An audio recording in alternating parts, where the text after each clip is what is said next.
삼성화재.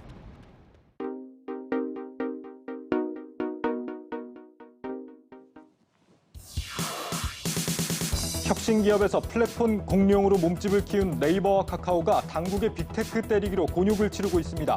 플랫폼 독점과 골목상권 침해를 막겠다는 취지지만 자칫 혁신 비즈니스 생태계를 망칠 것이라는 우려도 나옵니다.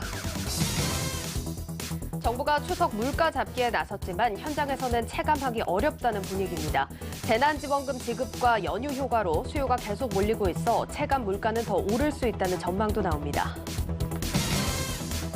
금융감독원이 해외금리 연계 파생결합 펀드 사태와 관련한 손태승 우리금융지주 회장의 1심 판결에 불복해 항소하기로 했습니다. 지난해부터 이어지고 있는 금융권의 사모펀드 관련 중징계 리스크도 당분간 이어질 전망입니다. 유한양행과 삼성 바이오에피스를 비롯한 국내 제약 바이오 기업들이 유럽 종양학회에 대거 참여합니다. 코로나 재확산으로 한동안 백신 개발 업체들에게 몰렸던 관심이 다시 신약 항암제로 옮겨갈 것으로 관측됩니다. 여러분 안녕하십니까? 뉴스플러스 시작합니다. 국내 빅테크들에 대한 정부와 정치권의 전방위 공세가 계속되고 있습니다. 오늘 뉴스플러스는 특별기획으로 국내 대표 플랫폼 네이버와 카카오에 대한 달라진 시선들 그리고 빅테크 때리기의 숨은 진위를 조명합니다. 네이버와 카카오는 그간 아주 짧은 시간 만에 초고속으로 몸집을 키웠습니다. 쇼핑과 금융, 모빌리티를 비롯해 새로 진출한 사업도 수백 가지가 넘습니다. 먼저 양현주 기자입니다. 국내 시가총액 3위와 4위, 100개가 넘는 관계사를 거느린 거대 공룡기업. 초록 검색창 라이언으로 존재감을 알린 네이버와 카카오의 얘기입니다. 네이버 역사 20년, 카카오 10년 동안 급성장해서 지금 4차 산업혁명의 기대주로 두 기업이 총 12기업으로 성장하는데 시간이 굉장히 짧은 기간에 이루어졌기 때문에 지금 사실은 연배 있는 사람들은 이 비즈니스 모델 이해하기도 힘들잖아요. 검색 엔진을 기반으로 성장한 네이버는 수집한 데이터를 기반으로 맞춤형 쇼핑, 광고 등을 통해 이커머스 시장에서도 높은 점유율을 기록 중입니다. 워낙 한국에서는 가격 비교라는 것들이 인터넷 플랫폼에서 많이 이루어지다 보니까 이 검색에서 시작된 영향력들이 쇼핑의 영향력으로 이어지면서 국내에서는 사실은 독보적인 존재가 되었고 그 부분들이 이제 네이버 쇼핑이 현재 국내에서 1위, 이제 쿠팡과 1, 2위를 서로 다투는 수위 사업자로 성장을 한 게 아닌가 싶습니다. 메신저 부문에서 압도적인 1위를 기록 중인 카카오는 택시 호출 시장과 금융 시장을 석권했습니다. 카카오 같은 경우에 좀 더 적극적으로 진행을 했다 이렇게 이해하시면 됩니다. 그러니까 카카오 뱅크, 카카오 페이 증권 그리고 KP 보험, 그러니까 직접적으로 회사를 설립하고 그 회사가 라이센스를 금융 사업에 있어서 취득을 해서 좀 더 적극적으로 이제 금융 사업에 진출을 했다고 이해하시면 될 것 같고요. 두 플랫폼 기업은 막강한 이용자 수를 무기로 이런저런 사업에 손대기 시작했습니다. 현재 네이버와 카카오의 국내외 계열사는 각각 76개, 158개에 달합니다. 네, 이번 기획을 맡은 김민수 기자 스튜디오에 나와 있습니다. 김 기자, 산업적으로 보나 우리 국민들의 어떤 생활면에서 보나 요즘 확실히 네이버, 카카오의 영향력이 요즘 들어서 굉장히 좀 커진 게 사실입니다. 예, 그렇습니다. 단순히 스마트폰 앱으로 생각하시고 있으신 분도 계실 텐데 예. 네이버, 카카오 같은 이제 거대 플랫폼들은 이미 우리 생활 전반은 물론 전 산업군과 직접적인 경쟁을 하고 있습니다. 단순히 성장성 높은 혁신 IT 기업이었다면 이제는 플랫폼의 위력을 바탕으로 우리 생활 주변의 모든 것들을 집어삼킬 수 있는 공룡이 된 것이죠. 무엇보다 우리 삶 깊숙이 자리 잡은 이제 골목까지 플랫폼의 영향력이 미치기 시작하면서 우리는 이 새로운 질문에 직면하게 됩니다. 이게 덕분에 너무 편해서 좋은데 이게 맞는 것인가? 예. 너무 한쪽으로 쏠리는 게 위험한 게 아닌가? 이런 의문들이죠. 특히 코로나19 이 팬데믹을 겪으면서 엄청난 수혜를 입은 거대 플랫폼들을 향한 시선이 분명히 달라진 것은 사실입니다. 한때는 이 혁신의 아이콘으로 불렸던 카카오를 두고 최근에는 카카오 당하다 이런 신조어들이 등장하고 있습니다. 이제 너무 일반인들 사업하시는 분들이 조금 타격이 어떻게 따라잡겠어요? 그 대기업들 상대로 힘들지 않을까 싶어요. 어떻게 상생하는 방향으로 가는 게 맞다고 생각을 해요. 플랫폼이 가지고 있는 파워가 너무 강하다 보니까. 최근 국내 한 여론조사 기관이 전국 18세 이상 남녀를 대상으로 조사한 결과 응답자의 절반 이상이 플랫폼 기업에 대한 규제에 찬성하는 것으로 나타났습니다. 문제의 출발은 서비스 유료화입니다. 유료 서비스가 많지 않았잖아요. 근데 이제 유료로 전환하면서 소비자나 아니면 거기 가입 사업자하고 갈등이 발생한 거죠. 그러니까 유료화 과정에서의 문제점이 공정거래 이슈를 방아쇠를 당겼다. 이렇게 저는 보고 있습니다. 택시나 미용실, 퀵서비스 같은 자영업 분야로 거침없이 진격한 플랫폼 기업들은 곳곳에서 마찰을 일으켰습니다. 기존 자영업자들은 막대한 자본을 휘두르는 플랫폼 기업을 이겨낼 재간이 없습니다. 심지어 거대 금융회사들도 플랫폼을 바탕으로 한 신생 금융회사에 밀립니다. 소비자가 편하고 소비자가 모든 상품들을 한눈에 보고 선택할 수 있는 것까지는 좋은데 자회사의 상품을 의도적으로 이제 광고를 많이 노출시키고 가격 정보에서 유리한 정보를 왜곡된 정보를 소비자한테 제공하면서 소비자가 잘못된 판단을 할 수 있을 가능성이 있거든요. 정부와 여당이 온라인 플랫폼에 대한 규제 법안 마련에 착수한 건 이 때문입니다. 그 규제의 기준은 소비자의 후생이 정진되어야 되고 또 글로벌 기업으로서의 또 플랫폼 기업도 필요합니다. 글로벌 경쟁력을 저해하지 않는 선에서 소비자를 보호할 수 있는 그리고 입점업체끼리도 상생할 수 있는 그런 법은 반드시 필요하지 않느냐 생각하고 있습니다. 플랫폼 기업에 대한 규제는 세계적 추세입니다. 미국의 경우 플랫폼 기업이 다른 기업을 인수하는 이른바 회사 쇼핑을 엄격하게 규제하고 자체 상품이나 서비스를 우대하지 못하게 하는 방안을 추진 중입니다. 네, 빅테크에 대한 규제가 우리나라만의 상황이 아니었군요. 그간이 IT 분야하면은 이제 편리함과 혁신의 어떤 상징처럼 여겨졌는데 지금 이 분야를 바라보는 시선이 이렇게까지 좀 나빠지는 거는 정확히 뭐 때문이라고 할 수 있을까요? 앞서 영상에서도 보셨지만 이 거대 플랫폼을 향한 우리 사회의 시선이 달라진 건 두 가지 원인으로 볼 수 있겠습니다. 먼저는 유료화겠죠. 처음에는 이제 공짜에다가 세상에 없던 편리함으로 다가왔던 플랫폼들이 어느 순간부터 하나 둘씩 돈을 내야 하는 시점이 된 겁니다. 예. 처음에는 뭐 한 달에 1,000원, 2,000원이면 됐는데 다양한 서비스와 플랫폼들이 등장하면서 부담이 늘어난 거죠. 이제 여기서 머릿속 한편에서 이거 계속 가격을 올려도 쓸 수밖에 없겠는데 이런 생각이 들면서 심리적 저항이 시작된 겁니다. 다음은 골목 상권과의 충돌입니다. 우리나라는 자영업자 비중이 25%로 OECD 국가들 가운데 6번째로 높습니다. 이 자영업자와 충돌하는 것은 우리 국민 상당수 생계와 연결된 예민한 부분과 마주하는 것이라고 볼 수 있겠습니다. 예. 이 카카오 같은 거대 플랫폼이 무리하게 골목으로 확장을 하면서 불을 붙인 것이죠. 이제 무엇인가 이들을 제재할 수단이 필요한데 이런 인식들이 사회 전반에 자리 잡은 겁니다. 그러니까 늘어나는 서비스 이용료 그리고 골목상권과의 충돌 두 가지가 원인이라는 건데 이 네이버와 카카오 중에서도 특히 카카오가 유독 더 이 규제 심판대에 많이 오르는 것 같습니다. 왜 그런 걸까요? 이번 특별 기획을 준비하면서 각계각층의 다양한 목소리를 좀 들어봤습니다. 결론은 카카오가 매를 더 맞는 분명한 이유는 있다는 겁니다. 이제 크게 두 가지 측면으로 나눠보겠습니다. 예. 첫 번째는 카카오의 무한 확장과 공격적인 성장을 추구하는 공격적인 경영 전략 때문입니다.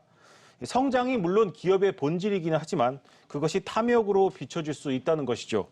한층 중요해진 기업의 사회적인 역할을 카카오가 간과했다는 지적들이 지배적으로 나오고 있습니다.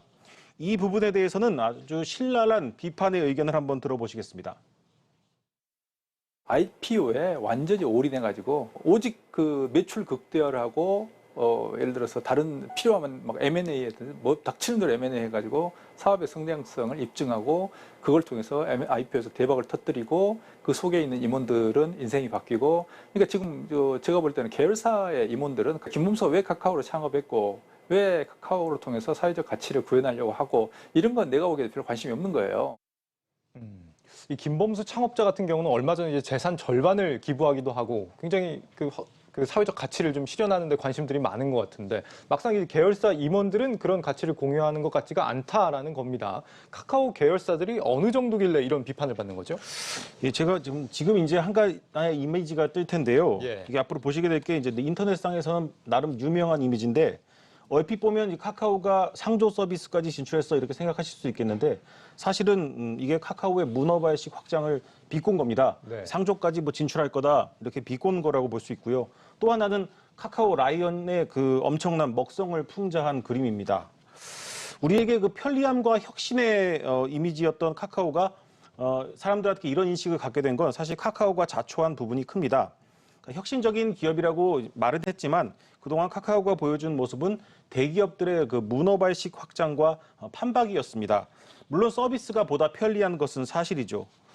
특히 이제 이것 좀 너무 많아서 제가 보고 읽겠습니다. 택시, 대리운전, 퀵서비스, 꽃배달, 미용실, 네일샵, 영어교육, 실내 골프장, 주차 대행 등 골목상권 구석구석을 헤집는 카카오에 이제 국민들이 카카오가 도대체 여기까지 왜 진출하는가 이런 질문들을 던지고 있는 겁니다. 예. 물론 카카오는 이 사업 진출로 시장의 규모와 질이 성장하는 순기능이 있다고 말합니다. 하지만 이런 방식이 새로운 기술이나 서비스를 만드는 게 아니라 기존 업체를 인수하는 것이 대부분이었기 때문에 좀 이해하기 어렵습니다. 또 이 카카오톡이라는 국민 메신저 플랫폼의 힘을 빌리지 않았다면 모를까 공정한 경쟁 측면에서 당연히 기존 사업자와 충돌을 빚을 수밖에 없습니다. 예, 확실히 지금 같아서는 카카오가 뭘 해도 이상하다고 느껴지지 않을 정도로 어느 분야에서든 카카오의 서비스를 경험하고 있는 상황인데 혁신이라는 인식보다는 좀 문어발 사업 확장이라는 느낌을 더 강하게 주고 있다 이런 얘기입니다. 그런데 지금 이 문제가 왜 불거지고 있느냐, 하필 왜 지금이냐 이런 의문도 제기할 수 있을 것 같거든요. 왜 지금 화두가 되는 겁니까? 이 빅테크 때리기라고 말하는 이런 규제 움직임이 사실 새로운 내용은 아닙니다. 이미 예정됐고 준비 중이었던 것이죠. 일단 금융과 온라인 플랫폼 두 측면으로 나눠볼 수 있겠습니다. 먼저 이번 사태에 불을 당긴 그 카카오페이에 대한 규제의 근간이 되는 금융소비자보호법은 이미 1년 전 통과가 됐습니다. 1년간의 유예기간을 줘서 이제 시행되는 건데요. 일반적인 금융회사였다면 서둘러 준비했겠지만 이 카카오페이가 법 시행을 두고 아무것도 안 하자 금융당국이 경고하면서 이번 사태가 촉발된 겁니다. 예. 이 온라인 플랫폼에 대한 규제 법안 역시 이미 지난해부터 공정거래위원회가 준비 중에 있었고요. 국회에 많은 법안들이 올라와 있는 상태입니다. 하반기에 이 결실을 맺겠다는 것이죠. 여기서부터 왜 지금인가에 대한 의문을 풀어보겠습니다. 사실 새로운 법을 만들거나 법을 집행할 때 그 강도를 결정하는 것은 정책의 아젠다를 쥔 정부와 여당의 의지입니다. 내년 대선을 앞둔 시점에서 자영업자들의 적으로 꼽히는 카카오를 때리는 것은 어쩌면 당연한 수순일 수도 있겠습니다.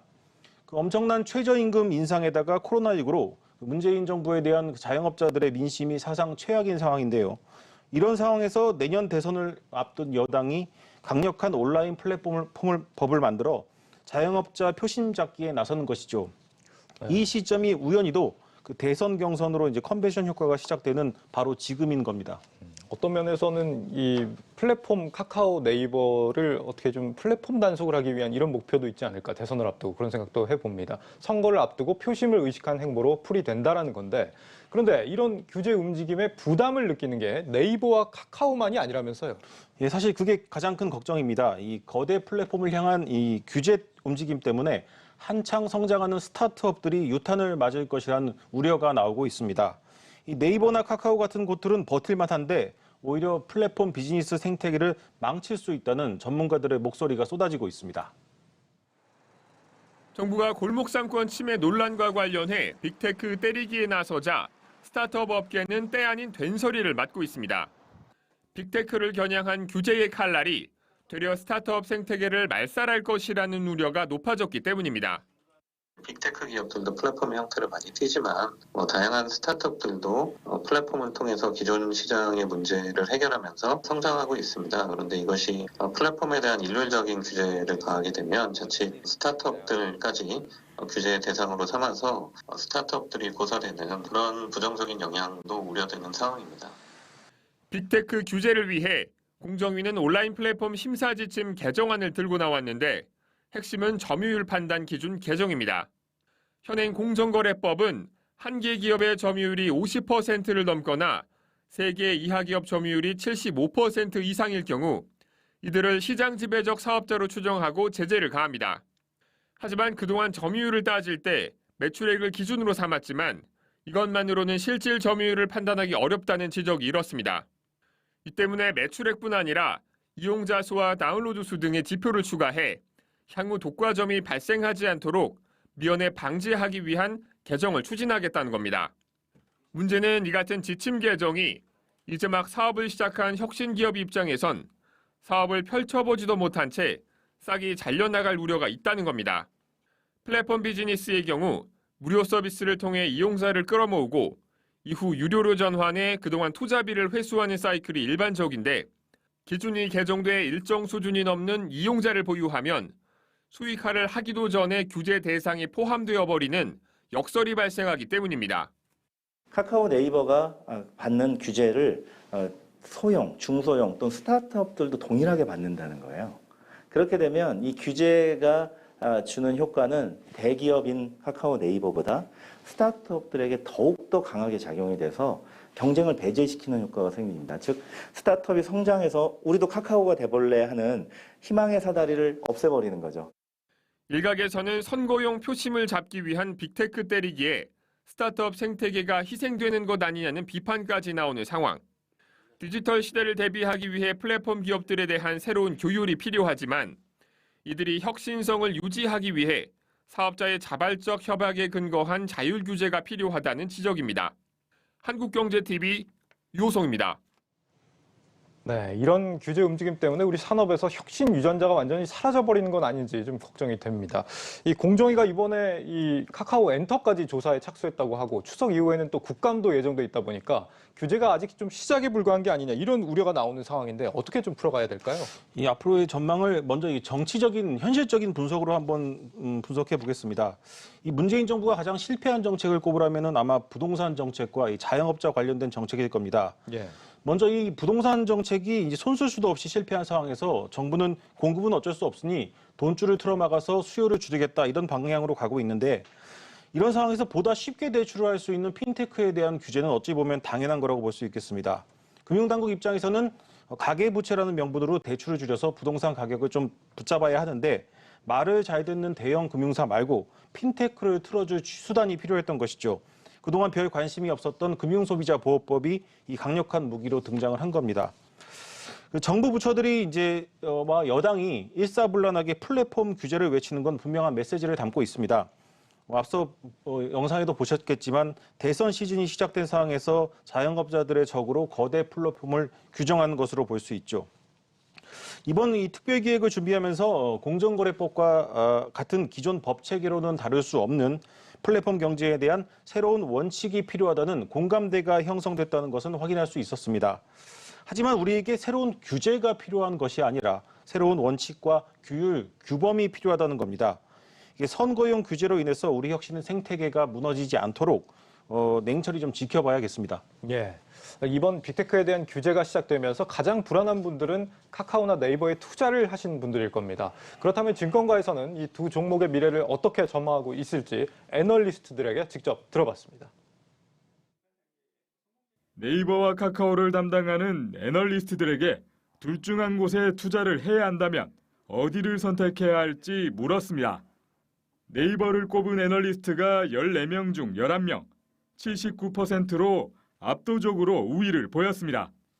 이 중 9명은 규제로 인한 부정적인 영향이 카카오와 비교해 적을 것이란 이유로 네이버를 선택했습니다.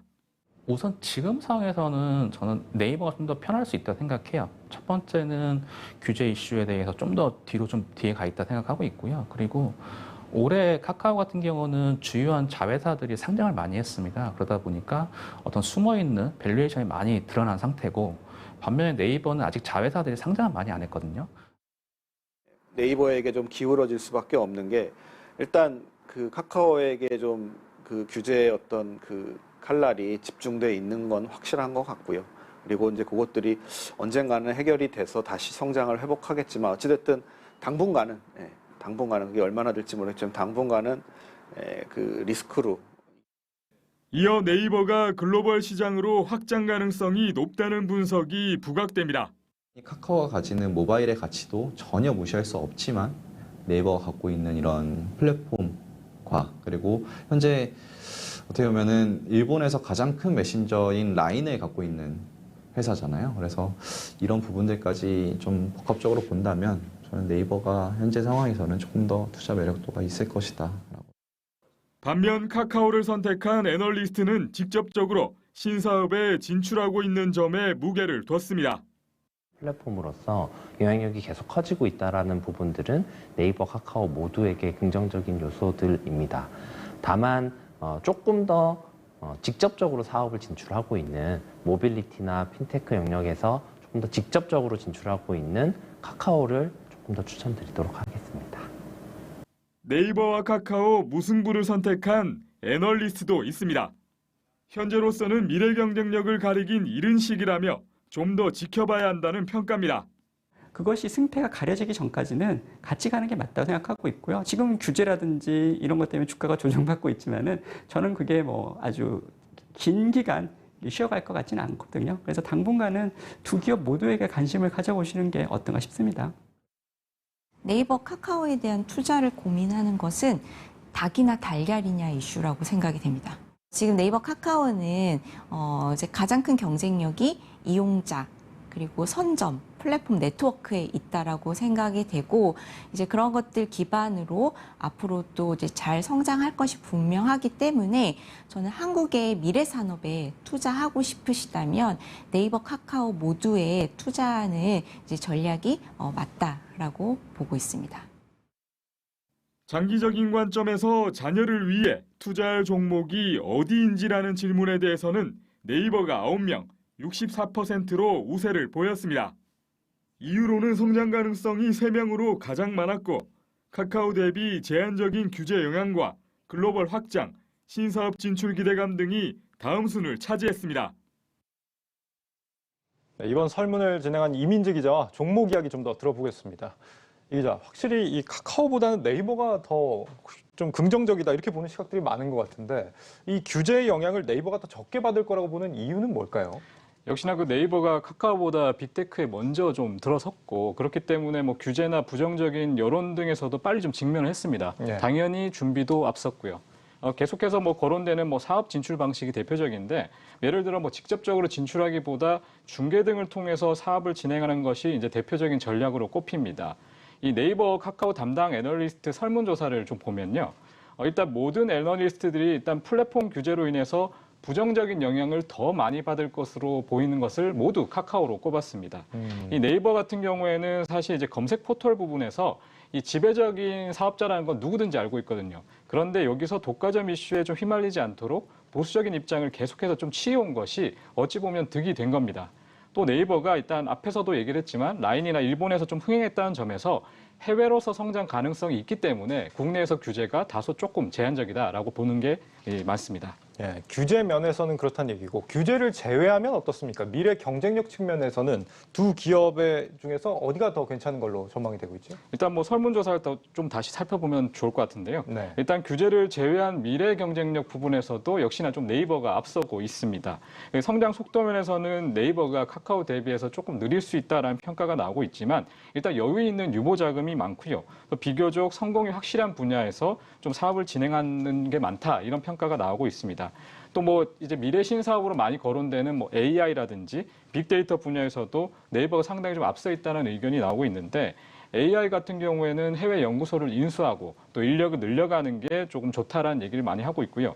또 빅데이터 같은 경우에는 지금 활용 순으로 보면 쇼핑이 가장 좋은데 여기서 이제 네이버가 해당 분야를 카카오와 대비해서는 확실히 선점하고 있기 때문에 빅데이터 활용 면에서 긍정적이다라는 평가가 나오고 있습니다. 이러나 저러나 네이버를 좀 더 긍정적으로 보는 시각들이 많다. 그럼에도 불구하고 지금 카카오를 소위 지금 풀 베팅하고 있는 그런 개인 투자자들이 지금 상당히 많습니다. 이분들 다 괜찮은 겁니까?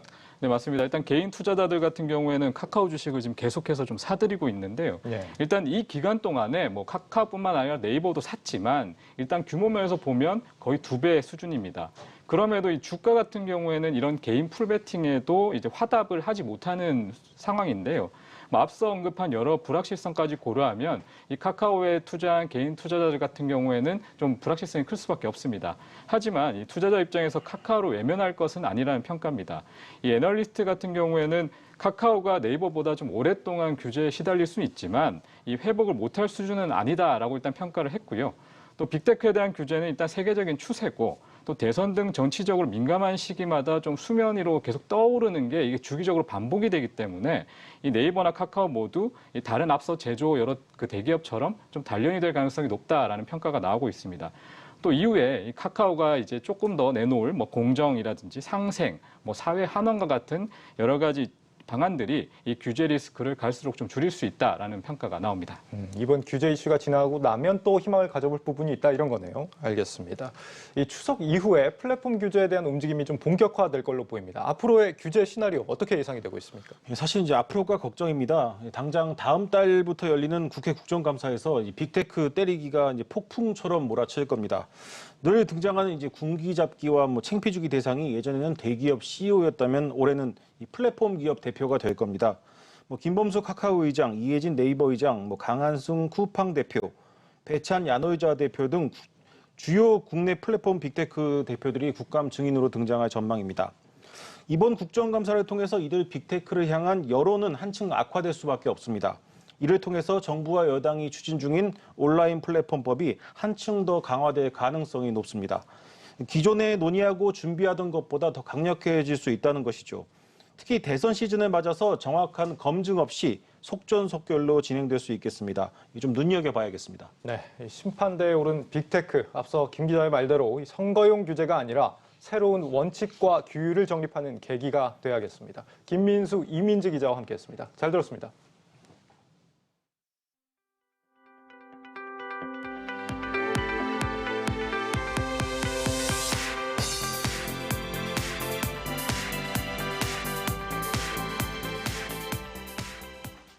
금융감독원이 손태승 우리금융 회장에 대한 중징계가 부당하다는 법원의 판결에 대해 항소를 결정했습니다. 해외 금리 연계형 파생 결합 상품 부실 판매에서 우리은행이 내부 통제 기준을 지키지 않았던 점을 다시 따져보겠다는 겁니다. 지난해부터 이어지고 있는 금융권에 대한 사모펀드 관련 제재도 당분간 마무리되기는 쉽지 않을 전망입니다. 배성재 기자입니다. 법리적 측면에 더해 하나은행 소송이 진행 중인 점을 고려했다. 금융감독원이 손태승 우리금융지주 회장에 대한 판결에 항소하며 내놓은 공식 입장입니다. 금감원이 밝힌 법리적 측면이란 우리은행이 내부 통제 기준을 지키지 않았던 점을 말합니다. 법원이 손 회장의 손을 들어주면서도 내부 통제 기준을 위반했던 우리은행의 실태만큼은 조목조목 인정해섭니다. 또 하나금융지주와 동일한 사건으로 소송 중인 점도 이번 항소에 영향을 미쳤습니다. 하명주 하나금융지주 부회장 또한 DLF 불안전 판매 사태로 금감원으로부터 문책 경고를 받고 징계 취소 소송 중이기 때문입니다. 금감원이 항소를 확정하면서 지난해 시작된 사모펀드 관련 제재는 장기화 국면으로 접어들었습니다. 손 회장의 이번 1심 판결이 나오기까지 반년이 걸린 점을 감안하면 최종 결론은 해를 넘겨서 나올 것이 유력합니다. 이에 따라 DLF 판매 내부 통제 기준이 미흡했던 곳들에 대한 처벌 일정도 덩달아 뒤로 밀릴 가능성이 높아졌습니다. 당장 금감원은 하나은행의 사모펀드 판매에 대한 제재심의위원회도 추석 이후로 연기한 상황. 해당 제재심 또한 한 부회장의 1심 소송 결론이 나오고 나서야 속도를 낼 전망입니다. 만일 중징계가 확정되면 최소 3년간 금융사 취업이 제한되기 때문에 특히 유력 차기 회장 후보로 꼽히는 한 부회장의 거취에도 영향을 미칠 전망입니다. 한국경제TV 배성재입니다. 전 세계 제약 바이오 기업들이 신약 경쟁력을 발표하는 유럽 종양학회가 개막했습니다. 코로나19 재확산으로 한동안 백신 개발 업체들에게 몰렸던 투자자들의 관심이 이번 학회를 통해 다시 항암 신약으로 모일지 주목됩니다. 정재홍 기자입니다. 델타 변이 바이러스로 인한 전 세계적인 코로나19 재확산에 시장의 관심은 최근 백신 개발 업체에 집중됐었습니다. 국내에서는 임상 3상에 진입한 SK바이오사이언스의 주가가 최근 2달 동안 70%가량 상승하기도 했습니다. 해외 선진국을 중심으로 백신 접종률이 높아지고 방역 체계도 위드 코로나로 전환을 시작하면서 시장은 다시 제약바이오 업계 본업에 집중하고 있습니다. 국내 기업들에겐 현지 시간 16일 개막한 유럽 종양학회가 그 첫 무대가 될 전망입니다. 유한양행과 한미약품부터 인공지능 의료업체인 루닛 등 국내에서만 10곳이 넘는 업체가 학회에 참가해 그간의 성과를 선보입니다. 암학회 특성상 전임상에서는 효능과 독성 평가, 임상 결과에선 질병 통제율, 객관적 반응률, 무진행 생존 기간 등 지표를 확인하는 게 핵심입니다. 유한양행은 이중항체 전문기업 ABL 바이오와 공동개발 중인 신약 후보물질의 전임상 효능 결과를 선보이며 독성 시험에서 안정성을 확인했다고 발표했습니다. 한미약품은 오락소를 비롯해 2016년 제넨텍에 기술 수출한 베바라펜의 임상 1상을 발표하는데 의미 있는 결과가 나올 경우 임상 단계마다 받는 마일스톤 유입이 기대됩니다. 올해 처음으로 학회에 참여하는 브릿짓바이오는 4세대 폐암 치료제로 개발 중인 후보물질의 최신 연구 결과를 공개합니다. 기존 폐암 치료제로 인해 돌연변이 내성이 발생한 환자의 종양이 억제됐다는 성과를 알립니다.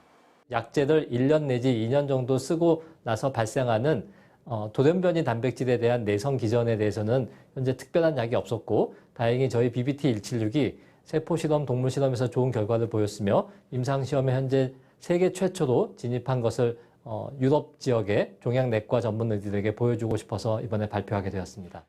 유럽 종양학회는 연초 JP모건 컨퍼런스, 미국 임상종양학회, 미국 암학회와 함께 바이오업계에 관심이 몰려 주가가 주목받는 시기이기도 합니다. 지난해 유럽 종양학회에 참가했던 매드팩토 주가는 참가 이후 임상 결과가 호평을 받으며 주가가 크게 오르기도 했습니다. 학회를 통해 시장에 관심을 받을 수 있지만 투자자 입장에선 실제 성과인 기술 수출까지 이어질 수 있을지 종합적으로 고려해야 한다는 게 증권가의 조언입니다. 한국경제TV 정재홍입니다.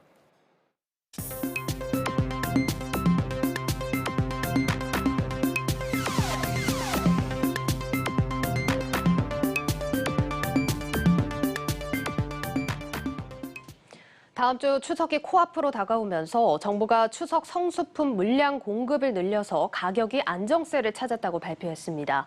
그렇지만 추석 장을 보러 나온 소비자들은 물가 안정세를 체감하기는 어렵다고 말하고 있는데요. 왜 이런 괴리가 나타나고 있는지 오늘 경제 뷰포인트 시간에서 자세히 짚어보도록 하겠습니다. 먼저 소비자들은 현재 장바구니 물가 어떻게 체감하고 있는지 살펴보시죠. 서울 마포구의 한 전통시장. 평일 낮 시간대지만 추석장을 보려는 사람들로 북적입니다. 정부에서는 추석 성수품 공급을 지난해보다 25% 늘리며 물가 잡기에 총력을 기울였지만 현장에서는 체감하기 어려운 분위기입니다. 물가 엄청 비싸요. 제가 느끼기에는 더 물가가 다 올라 있는 것 같아요. 저런 고기 같은 것도 오르고 생선 같은 것도 오르고 과일도 많이 오르고 많이 올랐더라고요. 그러면 이 내린 거는 좀 느껴지지는 아직 않아요? 싸다는 생각은 안 가져봤어요. 과일을 파는 상인들 역시 가격이 안정화됐다고 보기는 어렵다고 말합니다. 비싸다는 사람도 많아요. 사과 배가 안정이 되긴 됐는데 배는 좀 그런데 좀 사과가 비싸. 계란과 고기 가격도 지난해와 비교해 가파르게 올랐습니다. 이에 따라 올해 추석 차례상 비용은 26만 1,000원으로 지난해보다 2만 원가량 높아졌습니다. 11조 원 규모의 재난지원금 지급과 연휴 임박에 따라 수요가 계속 몰리고 있어 시민들의 체감 물가는 여전히 높은 모습입니다. 네, 앞서 보신 대로 현장에서는 물가가 여전히 비싸다는 반응이 대부분인데 앞서 정부 발표치와는 괴리가 있어 보입니다. 왜 이런 건지 조금 더 자세하게 따져보도록 하겠습니다. 세종시 주재 조현석 기자 연결이 되어 있습니다. 예, 조 기자, 오늘 정부가 가격이 내려서 물가가 안정세라고 자평한 부분이 이 성수품 부분이죠? 네, 맞습니다. 추석 차례상에 많이 오르고 선물로도 많이 쓰이는 품목 16개를 16대 성수품이라고 하는데요. 정부가 명절 전에 집중적으로 물가 관리를 하고 있는 품목들인데 좀 보면 사과와 배, 또 밤과 대추, 소고기와 조기 등입니다. 여기에 쌀까지 포함하면 총 17개 품목이 되는데요. 정부는 추석 물가 안정을 위해서 지난달 30일부터 이 17개 품목의 공급량을 늘렸습니다. 작년엔 2주 전부터 공급 확대를 하던 걸 올해는 물가가 심상치 않으니까 일주일 앞당겨서 풀었고 공급량도 전년보다 확대했습니다. 이런 정책을 선제적으로 펼친 결과 물가가 내리는 성과를 냈다고 정부가 오늘 자평했습니다. 이호건 기획재정부 차관의 발언 들어보시겠습니다. 8월 30일 이후 약 3주간 성수품 확대 공급을 실시하여 쌀과 16대 성수품 중 14개 품목의 가격이 8월 30일 대비 하락하였고 이 성수품 공급을 확대했던 8월 30일을 기준으로 이 비교 시점을 삼은 거군요. 어쨌든 정부는 지금 17개 품목 중에서 14개 품목 가격이 내려가서 안정세다 이렇게 평가를 하고 있는데 국민들은 또 체감을 못하겠다는 입장이거든요. 이런 괴리 현상 왜 나타나는 겁니까? 네, 우선 평년보다 식탁 물가가 전반적으로 오른 상태고요. 추석이라고 해서 16대 성수품만 사는 게 아니잖아요. 실제 명절을 앞두고 늘 나오는 올해 차례상 비용은 얼마다 하는 자료가 있는데 이 조사는 성수품 16개 품목보다 12개 더 많은 28개 품목을 대상으로 하기도 합니다. 이런 품목수 차이일 수도 있습니다. 더 근본적으로는 정부의 통계가 유리한 자료를 뽑는 이른바 마사지의 흔적도 있다는 데 있습니다. 마사지라면 저희가 어떤 뜻으로 해석을 해야 됩니까? 네, 앞서 말씀드린 것처럼 정부는 16대 성수품에 쌀까지 해서 총 17개 품목 가운데 3개 품목만 가격이 올랐다 이렇게 발표했습니다. 그런데 실제 가격을 저희가 살펴보니까 이보다 2배 많은 6개 품목의 가격이 올랐습니다. 국가공인물가조사기관이라고 할 수 있는 한국농수산식품유통공사 AT라는 곳이 있는데요. 기재부도 매년 이곳에 자료를 갖다 쓰고 있습니다. 그런데 여기를 보면 배추와 무는 20% 안팎으로 크게 뛰었고요. 사과는 홍로 기준으로 2.6% 올랐습니다. 배 같은 경우도 9월 초순부터 본격적으로 출하되는 신고배 10개 기준으로 해서 가격이 소폭 상승했습니다. 주목해서 볼 가격은 명태와 마른 멸치인데요. AT 통계엔 0.6%와 1.5% 각각 오른 걸로 나오지만 정부는 20%와 16% 각각 내렸다고 발표했습니다. 정부 통계와 국가공인물가조사기관의 결과값이 서로 다른 겁니다. 예, 저희가 간단하게만 들어봐도 정부가 집계한 통계와는 차이가 크게 있어 보인다는 걸 느낄 수 있는데 집계 오류가 있었던 걸까요? 어떻게 이렇게까지 차이가 날 수 있습니까? 집계 오류보다는 조사기관을 바꾼 게 원인으로 보입니다. 그동안 기재부는 농축산물 가격의 경우엔 AT 자료를 기준으로 삼아 왔는데요. 그런데 정부가 이번엔 농축산물은 AT 자료를 사용하고 수산물은 다른 곳의 자료를 인용했습니다. 바로 한국해양수산개발원이라는 곳인데요.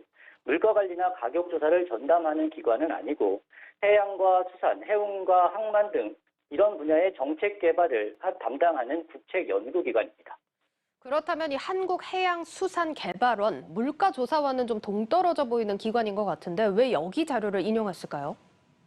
네, 해양수산개발원에 확인해 보니까 명절 때마다 수산물 가격을 조사를 하지는 않는다. 이번 조사는 해양수산부의 요청으로 진행하게 됐다. 이렇게 얘기를 합니다. 올해 추석을 앞두고 진행한 가격 조사가 이례적이었다. 이런 설명인 겁니다. 그런데 왜 여기 자료를 인용했을까 보면 16대 성수품 가격을 취합한 기재부 관계자의 발언에서 단서를 찾을 수 있는데요. 한번 들어보시겠습니다. 해수부에서 그쪽 가격 정보가 조금 증감 경향성이 좀 다르고 그래가지고 자기네들이 자체적으로 의논을 해가지고 KM의 가격을 쓰는 게 좀 좋겠다고 해가지고. 예, 이 말인즉슨 지금 해수부가 해양수산개발원 자료를 써달라고 요청을 직접 했다는 얘기네요. 네, 그렇습니다. 또 주목할 것은 이 관계자가 말한 가격 증감 경향성이 다르다는 겁니다. AT 가격은 올랐는데 해양수산개발원 가격은 내리는 경우 등을 말하는 겁니다. 농축수산물은 특성상 크기와 색상이 다양하고 저장기관이나 기후변화 등에 따라서 동일 등급에도 가격이 다를 수 있습니다. 또 전통시장에서 조사했느냐, 대형마트에서 조사했느냐에 따라서 차이가 날 수도 있습니다. 얼마든지 유리한 가격을 취사 선택할 수 있는 구조라는 얘기입니다. 이에 대해서 농축수산물 가격 조사를 업무를 담당하는 농식품부 관계자가 이렇게 얘기했는데요. 해양수산개발원에서 조사한 가격이 낮아서 사용한 거다라고 말했습니다. 그러니까 지금 집계 기준에 따라서 가격 증감이 나타날 수 있는 구조고 이번에 해양수산개발원이 조사한 가격이 낮아서 사용을 했다. 이렇게 정리가 될 것 같은데 기재부는 여기에 대해서 뭐라고 설명합니까? 네, 기재부는 올해부터 물가 관리를 더 철저하고 면밀하게 하자는 취지에서 해양수산개발원의 자료를 사용하게 됐다고만 설명했습니다. 하지만 정책 성과를 홍보하기 위해서 보고 싶은 통계만 취사 선택하고 발표해서 정책 신뢰도를 오히려 떨어뜨리는 것 아니냐 이런 지적이 나오고 있습니다. 함께 들어보시죠. 정부가 국민들을 판단을 흐리는 결과는 지금 부동산 정책처럼 이런 게 나옵니다. 부동산 가격도 그 당시에 이게 정부 편의대로 엄청 폭등을 했는데도 불구하고 가격 안정이 됐다고 이런 이야기를 하지 않았습니까? 네, 정부는 성수품 공급 목표를 달성했고 추석 이후에도 이 물가 안정에 노력을 다하겠다 이렇게 이야기를 하고 있습니다. 그렇지만 현재 시민 체감 물가에는 반영이 되진 않고 있는데 만약 정부 통계가 정확한 자료에 입각해서 내놓은 결과라면 곧 시민들도 체감할 수 있어야 하지 않을까 싶습니다. 추후 상황 같이 면밀하게 지켜보시죠. 지금까지 조현석 기자와 함께했습니다. 잘 들었습니다. 한국인의 최대 명절 추석입니다. 가을 추수를 끝내기 전 일가 친척이 모여 차례를 지내는 날이지만 코로나 대유행으로 특별 방역이 실시되는 기간이기도 합니다. 그렇다면 추석 때는 어떻게 해야 하는 건지 중요한 정보들을 모아봤습니다. 추석 때 가족이라면 접종자를 포함해 최대 8명이 가능합니다. 그러나 4단계인 수도권은 가정 내에서만 모임이 가능하며 8명이 외부 식당에서 식사를 하거나 성묘하러 가면 안 됩니다.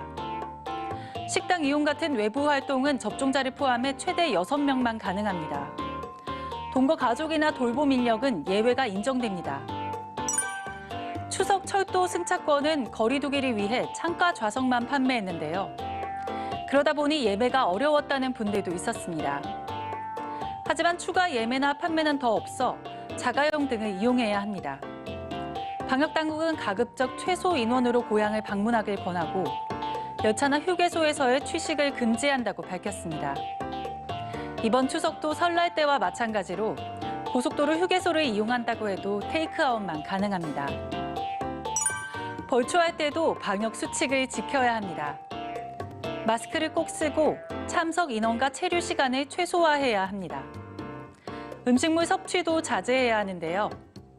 정부는 농협이나 산림조합 등에서 벌초 대행 서비스를 이용하길 권고합니다. 요양병원의 경우 추석 연휴 기간을 포함해 26일까지 방문 면회가 가능합니다. 단 사전 예약이 필요하며 코로나 예방접종 완료자가 아니라면 투명 가림막 등을 사이에 두고 면회해야 합니다. 추석은 오랜만에 가족이 모이는 기회입니다.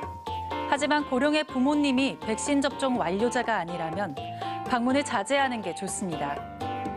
백신 접종을 완료해 가족 모임이 이루어졌다 해도 귀가 후에는 집에 머물며 증상을 관찰하고 의심된다면 적극적으로 진단검사를 받는 게 안전한 추석을 보내는 방법입니다.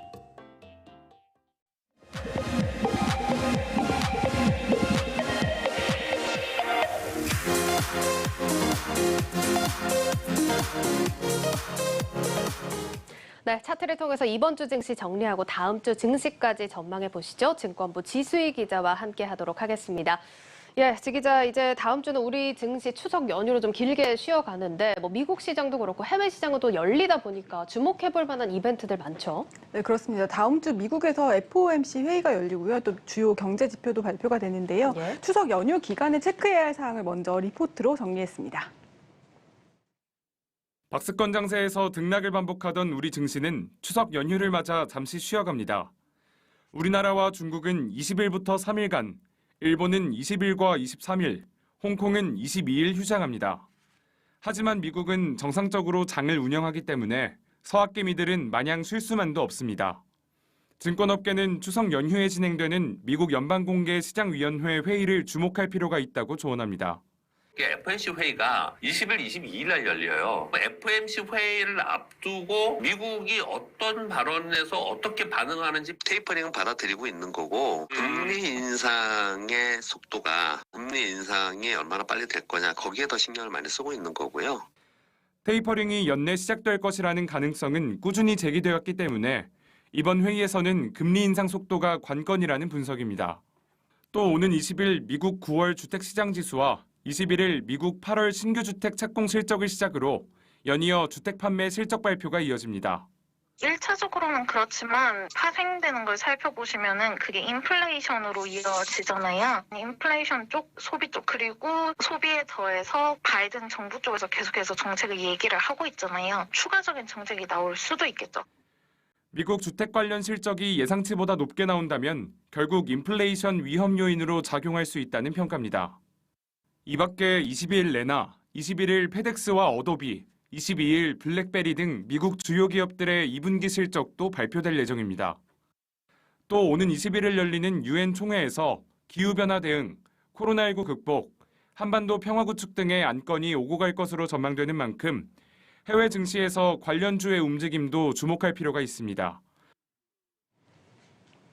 네, 이렇게 리포트에서 언급이 된 것처럼 다음 주 미국 FOMC가 열립니다. 지금 테이퍼링보다 금리 인상이 또 중요하게 거론이 되는 이유가 테이퍼링 일정 같은 경우는 지금 저희가 예상했던 수순대로 쭉 흘러가고 있기 때문 아닙니까? 네, 그렇습니다. 저희가 이 테이퍼링 시기에 대해서는 사실 미국의 고용 지표나 물가 상승률 지표를 보면서 여러 차례 얘기를 했었는데요.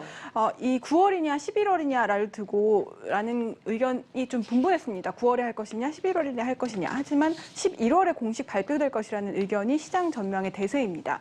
8월 고용이 쇼크 수준으로 나왔습니다. 계속 여러 차례 전해드린 지표인데요. 8월 고용이 예상치인 72만 명보다 50만 명이나 줄어든 23만 5천 명으로 나왔기 때문에 좀 이 점을 좀 감안한 것으로 보이고요. 그리고 물가 지표도요. 전달보다 좀 낮은 0.3%로 나왔기 때문에 11월이 더 테이퍼링의 계획을 발표할 것으로 발표가 유력할 것으로 시장에서는 판단하고 있습니다. 때문에 이번에는 FOMC 금리 인상 점도표가 더 주목을 받고 있습니다. 예, 사실 점도표 하면 이제 지난 6월 제가 기억이 나는 건 이제 대다수 위원들이 지금 2023년에 금리를 인상하는 안에 이렇게 무게를 두고 있지 않았습니까? 네, 맞습니다. 지금 준비된 자료인데요. 현재 미국의 금리 수준이 0에서 0.2% 수준이죠. 가장 하단에 있는 점들이 현재 수준인 제로 금리를 유지해야 한다는 의견이고요. 그 위에 있는 점들이 금리를 인상해야 한다는 의견이라고 보시면 되겠는데요. 23년 점도표를 보시면 18명 가운데 13명의 위원들이 2023년에 금리를 인상할 것이라는 전망이 많았고요. 또 2022년 점도표를 보시면요. 내년도에 금리가 오를 것이라고 전망한 위원들은 7명으로 과반을 넘지 않았는데 경제가 빠르게 회복되고 있는 만큼 이 숫자가 좀 늘어날지 여부에 대해서 FOMC에서 지켜봐야 합니다. 전문가의 이야기를 들어보시겠습니다.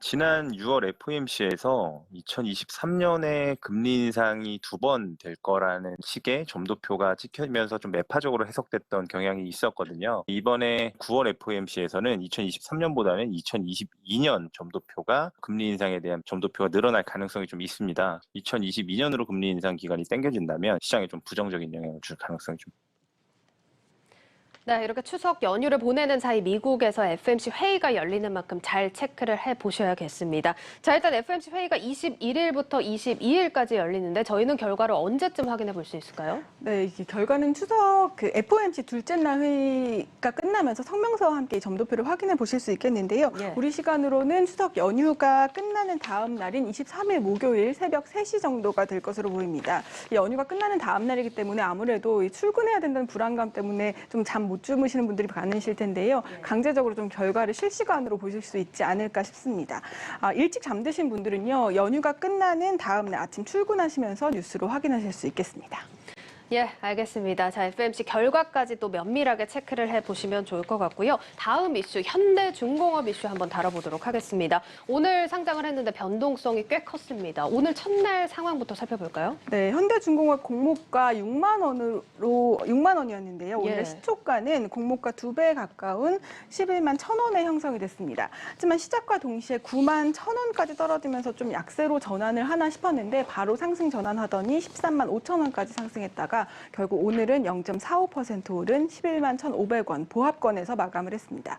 오늘 현대중공업의 주가 변동성은 18% 하락, 21% 상승으로 폭이 좀 아주 컸습니다. 예, 뭐 말씀해 주신 대로 현대중공업이 사실 앞서서 기관 수요 예측에서도 뭐 역대 2위를 기록했다. 이렇게 또 기사가 대대적으로 보도되곤 했었는데 그만큼 또 기대감이 컸지만 오늘 변동폭이 너무 컸습니다. 왜 이랬던 걸까요?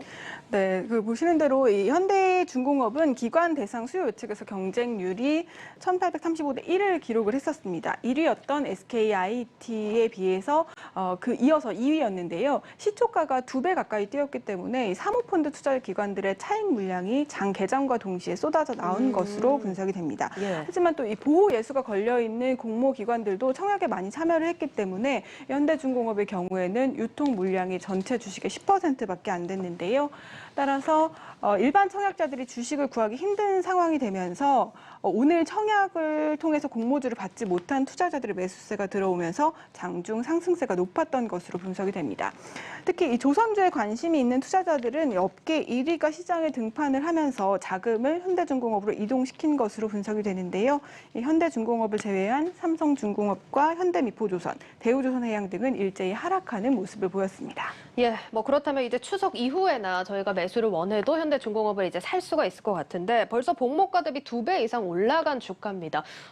원하시는 분들은 지금 매수에 참여해도 될까요? 네, 지금 현대중공업의 목표 주가를 제시한 증권사들의 좀 그 목표 주가를 준비를 했는데요. 예. 두 군데밖에 나오지 않았습니다. 오늘 상장을 했기 때문에 변동성이 커서 사실 그 목표 주가를 제시하기가 어려웠던 것으로 분석이 되는데요. 예. 메리츠 증권의 경우에는 11만 원, 신한금융투자의 경우에는 9만 원을 제시를 했습니다.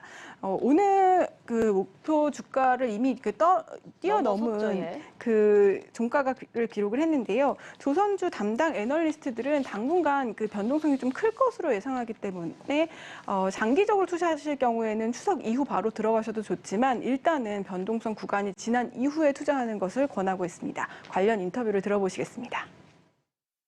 심리적으로 당일날 이렇게 높은 변동성을 보이면 역선택을 할 가능성이 높기 때문에 변동성이 진정된 다음 투자하시는 것도 나쁜 전략은 아니라고 생각을 하고 있습니다. 하반기에 카타르 LNG나 러시아발 LNG선 수주 예상이 되고 있고요. 지속적으로 발생되고 있는 환경 규제의 압박 때문에 선주들이 친환경 선박을 발주해야 되는 상황이 계속 벌어지고 있고요. 이런 점에서 기술력 우위에 있는 현대중공업이 친환경선을 중심으로 성장 동력을 삼고 있다. 현대중공업은 지금 시가총액이 이미 5조 원을 돌파했기 때문에 연말에는 운이 좋다면 특례를 통해서 코스피 200에도 편입이 되고 패시브 펀드의 유입세도 충분히 있을 수 있다. 이렇게 기대하고 있습니다.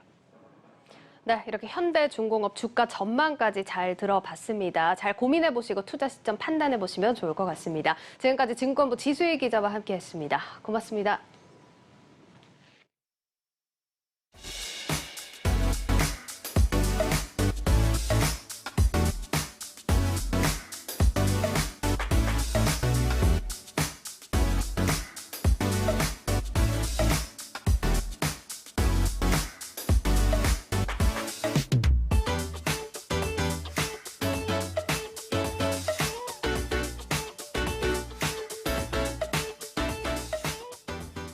네, 한가위에서 가위는 가을의 한 가운데라는 뜻의 순 우리말입니다. 이 선선한 가을날 곡식도 익어 풍족하니 잘 입고 잘 먹고 잘 놀기만 하면 되는 단연 명절 중 으뜸으로 꼽히죠. 예, 이제 제법 백신들도 맞았고 이번 연휴에는 가족들과 즐거운 시간 보내실 수 있겠습니다. 일상의 고민과 피로를 날려버리시고 한가위답게 잘 먹고 놀면서 평온한 가을을 만끽하시길 바라겠습니다. 네, 뉴스플러스를 마치겠습니다. 편안한 연휴 보내십시오. 고맙습니다.